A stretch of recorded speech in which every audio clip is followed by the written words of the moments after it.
లలితమ్మ గారు మామగారు బాబు. నమస్కారం, నేను శివయ్య. రండి రండి. తాతగారు తాతగారు వచ్చారా? ఆ రోజు మా అమ్మని మావిని తిట్టింది. తిట్టారా? ఏదో చిన్నవాడు, పర్వాలేదు, మీరు కూర్చోండి. లలిత లలిత కాఫీ 2. పర్వాలేదు బాబు. వద్దా? అమ్మగారి ఆరోగ్యం ఏమీ బాగలేదు. బాబుని లలితమ్మ గారిని చూడాలని కలవరిస్తున్నారు. తీసుకువెళ్లాలని స్వయంగా బాబు గారు వచ్చారు. విన్నావా? త్వరగా బయలుదేరి వెళ్ళి వచ్చేద్దాం. ఒకసారి వెళ్ళడం అయింది, తిరిగి రావడం అయింది. నిజమే, ఆనాడు ఇంటి పరువు ప్రతిష్టలే ముఖ్యం అనుకున్నాను, నిన్ను కాదన్నాను. కానీ ఈనాడు 30 ఏళ్ల కాపురం చేసిన నా భార్య కడసారి కోరిక తీర్చడం నా బాధ్యత అనిపించింది. అందుకే వచ్చాను. ఇది తప్పనుకుంటే నీ ఇష్టం.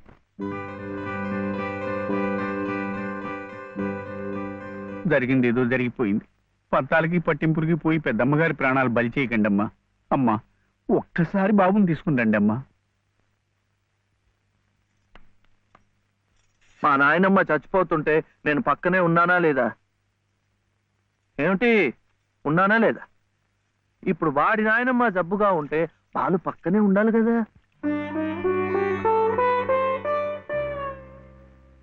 వాళ్ళు వచ్చారా?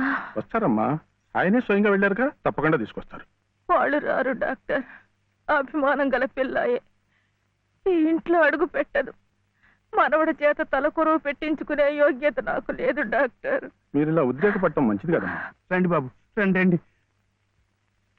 రండమ్మా, ఇప్పుడు వారికి కావాల్సింది నేను కాదు, మీరే. ప్లీజ్. డాక్టర్ ఎలా ఉంది? ఇంకేం భయం లేదు, వీళ్ళు వచ్చేసారుగా.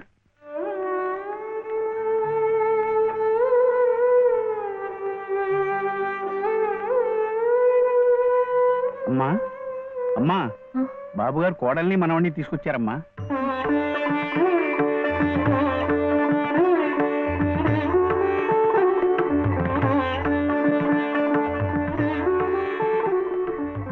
రామ్మా.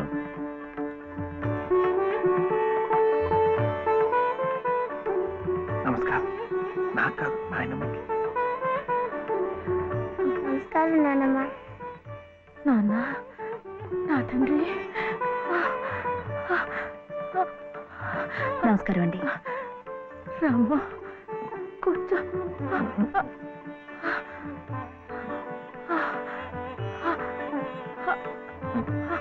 అమ్మా లలిత, ఎలా ఉన్నారండి? బాగున్నానమ్మా.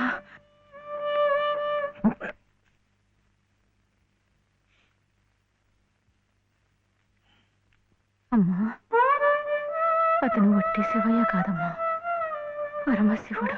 అమ్మా, ఇదిగోనమ్మా. బాబు, ఇందా తీసుకో. అమ్మ కోపడుతుంది. తీసుకో బాబు. బాబు, నువ్వు నానమ్మ దగ్గరే ఉండిపోతావు కదూ, వెళ్ళిపోవు కదూ. నా తండ్రి. పాలు. అమ్మగారిని బతికించింది నిజంగా నువ్వే. చూశారా బాబు, మనవడు కంటపడగానే అమ్మగారిలో జీవకళ కనిపిస్తోంది. అది ఏ మందు ఇంతవరకు ఇవ్వలేదు. బాబు, ఏదో చిన్నవాడిని చెబుతున్నా అనుకోకండి, పంతాలకు పోకండి. కోడలు గారిని మనవాడిని ఎలాగైనా ఇక్కడ ఉండే ఏర్పాటు చేయండి. అమ్మగారు మళ్ళీ మనలో ఓ మనిషి తిరుగుతారు బాబు.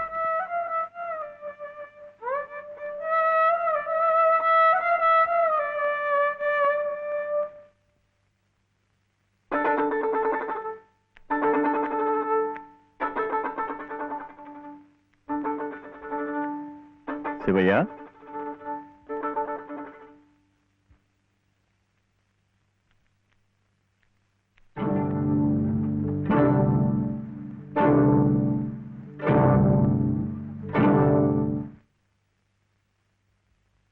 అమ్మా, తాళం చెవులు అమ్మగారు మీకు ఇమ్మన్నారమ్మా, తీసుకోండి. తీసుకోండి అమ్మా.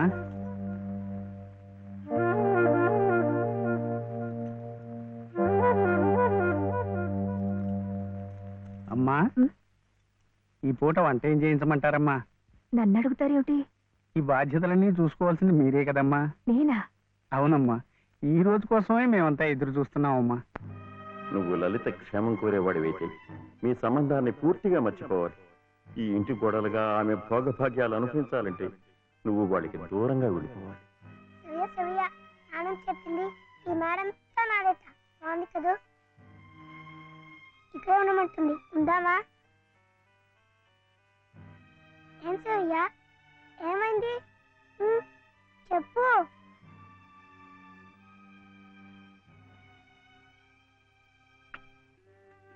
ఒంట్లో బాగలేదా? జ్వరమా? తలనొప్పా?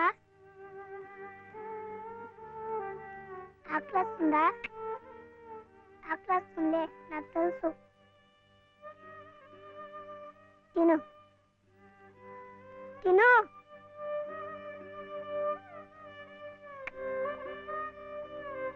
వద్దా?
ఎందుకండి దాన్ని కొడుతున్నారు?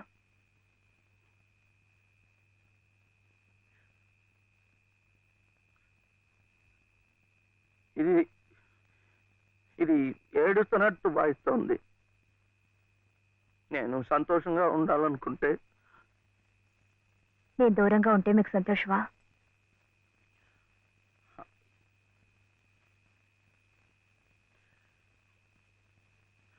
వీడి నానమ్మ దగ్గర మీరుంటే వాళ్ళు సంతోషంగా ఉంటారు కదా.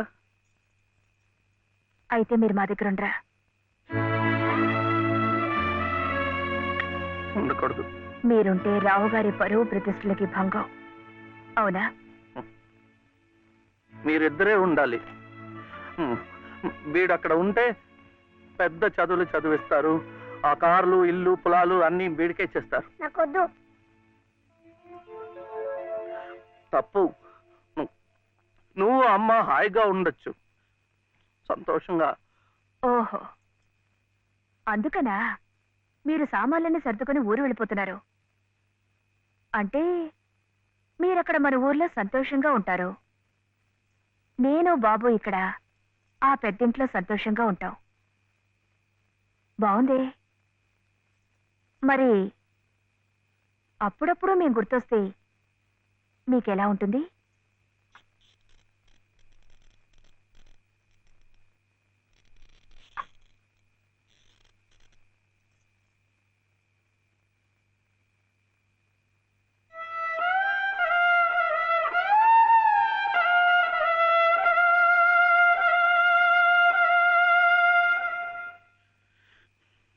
ఇప్పుడు మా నాయనమ్మ కూడా లేదు, చచ్చిపోయింది.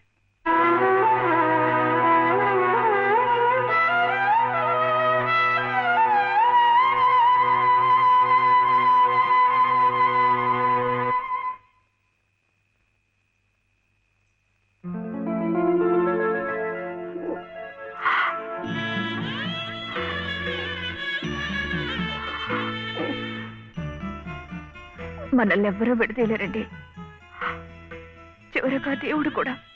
ఏమండి చూడండి, ఆ రావు గారు చూపించేది ప్రేమ కాదు, అభిమానము కాదు, స్వార్థం అండి. ఆయన భార్య ప్రాణాలు నిలబెట్టుకోవడం కోసం బాబు కావాలి. బాబు నన్ను విడిచి ఉండలేడు కనుక నేను కావాలి. మీరుంటే ఆయన పరువు ప్రతిష్టలకి భంగం కనుక మీరు అక్కర్లేదు, అందుకే మిమ్మల్ని పంపించేస్తున్నారు. ఏమండి,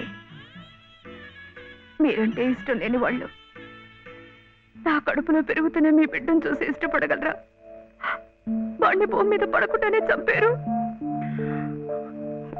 అలా చేయటం మంచిదేమో. తప్పండి. పాపం,